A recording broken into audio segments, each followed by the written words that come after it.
മറ്റൊരു വാർത്ത വരുന്നു. ലൈംഗികാതിക്രമ പരാതിയിൽ ഇടവേള ബാബുവിനെതിരെയും കേസ്. എറണാകുളം സെൻട്രൽ പോലീസ് സ്റ്റേഷനിലാണ് കേസെടുത്തത്. സൈഫുനിസ അലിയാർ വീണ്ടും എത്തുന്നു നമുക്കൊപ്പം. സൈഫുനിസ അലിയാർ, ഇടവേള ബാബുവിനെതിരെ എടുത്തിരിക്കുന്ന കേസിന്റെ വിശദാംശങ്ങൾ എന്താണ്? സുജയ പാർവതി, നടിയുടെ പരാതിയിലാണ് ഇടവേള ബാബുവിനെതിരെയും കേസെടുത്തിരിക്കുന്നത്. എറണാകുളം നോർത്ത് പോലീസാണ് കേസെടുത്തിരിക്കുന്നതെന്നാണ് അറിയാൻ സാധിക്കുന്നത്. 376 വകുപ്പ് പ്രകാരമാണ് കേസ് രജിസ്റ്റർ ചെയ്തിരിക്കുന്നത്. കേസിന്റെ കൂടുതൽ വിശദാംശങ്ങൾ ലഭ്യമായി വരുന്നതേ ഉള്ളൂ.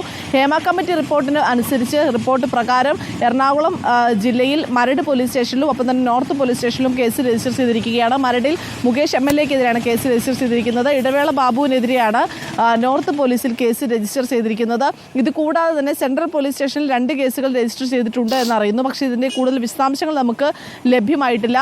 എന്തായാലും നിലവിലെ പരാതികൾ അനുസരിച്ച്, അതായത് ഈ നടിയുടെ പരാതിയിൽ പറയുന്ന 7 പേർക്കെതിരെയാണ് പരാതി പറയുന്നത്. ഇതിലൊന്ന് ജയസൂര്യാണ്. ജയസൂര്യക്കെതിരെ കന്റോൺമെന്റ് പോലീസ് കേസ് രജിസ്റ്റർ ചെയ്തിട്ടുണ്ട്. പിന്നെ പറയുന്നത് മുകേഷിനെതിരെയാണ്. ഇത് മരട് പോലീസിൽ കേസ് രജിസ്റ്റർ ചെയ്തിരിക്കുന്നു. ഇടവേള ബാബുവിനെതിരായ പരാതിയിൽ നോർത്ത് പോലീസ് കേസ് രജിസ്റ്റർ ചെയ്തിട്ടുണ്ട്. ഇനി മണിയമ്പിള്ള രാജുവിനെതിരായ പരാതിയിൽ കേസ് രജിസ്റ്റർ ചെയ്യാനുണ്ട്. ഇത് കൂടാതെ തന്നെ 2 പ്രൊഡക്ഷൻ കൺട്രോളർമാരുണ്ട്. ഒന്ന് നോബിൾ, ഒന്ന് വിച്ചു. ഇങ്ങനെ 2 പ്രൊഡക്ഷൻ കൺട്രോളർമാരുണ്ട്. അതുകൂടാതെ തന്നെ ലോയേഴ്സ് കോൺഗ്രസ് നേതാവ് VS ചന്ദ്രശേഖറുണ്ട്. ഇങ്ങനെ 4 പേർക്കെതിരെ കൂടി ഇനി കേസ് രജിസ്റ്റർ ചെയ്യാനുണ്ട്. ഇതിലേതെങ്കിലും ആണോ സെൻട്രൽ പോലീസിൽ എടുത്തിരിക്കുന്ന 2 കേസുകൾ എന്ന് വ്യക്തമല്ല. എന്തായാലും നിലവിൽ ഹേമ കമ്മിറ്റി റിപ്പോർട്ടിനനുസരിച്ച്